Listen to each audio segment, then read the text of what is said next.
Hi, welcome back to On the Grids with Candy. So I just want to jump on here because me and my son were having a conversation, and it was like it hit me that maybe his collective and some other collectives need to just hear this simple message.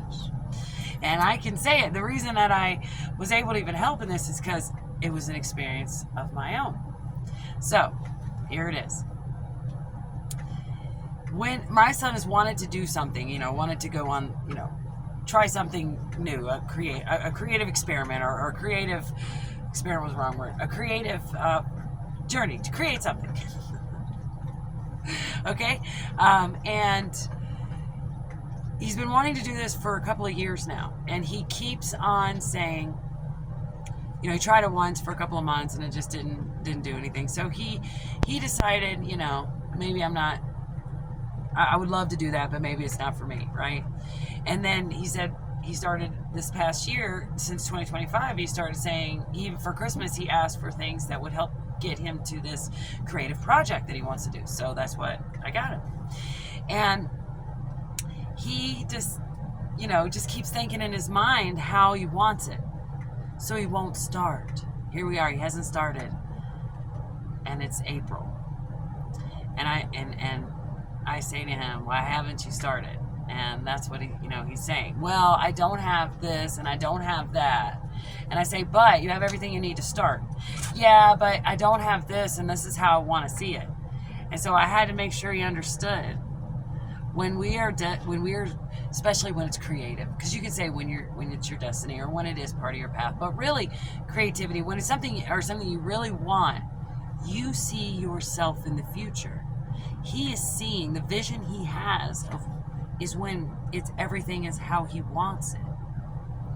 Instead of seeing you have all the tools to start now, and very soon, if you're serious and your intentions are in the right place and everything, you will be sitting there one day and you'll go, wow, I saw this, right? Everything is now exactly the way you want it, right? So what if he wanted, a good example is if he wanted to, say he wanted to, start an art studio or whatever.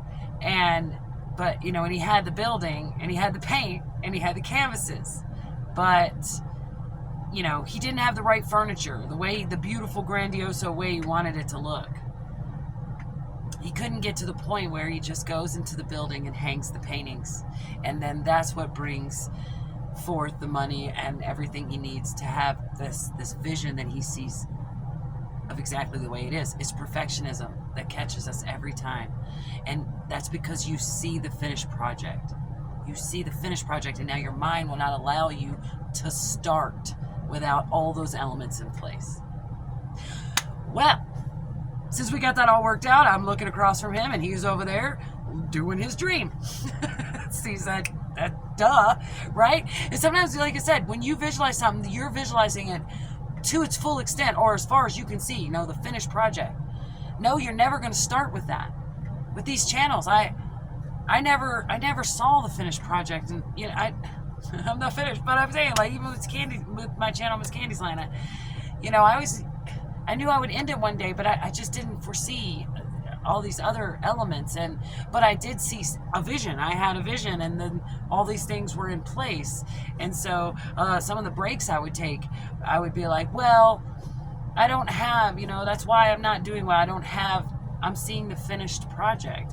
I don't have this and this and this element in place, and that's why I can't, succeed or whatever. But it was just about grit, strength, perseverance, just to do it anyway because you love it. Because you love it. That's it. So don't try to be perfect. Start with it. Pull the elements down, what's in front of you. You'll learn more as you go, and more will be added to it. And remember, not everything is your fault. Go for that as the goal, not the starting point. You are loved, and I love you too. See you soon.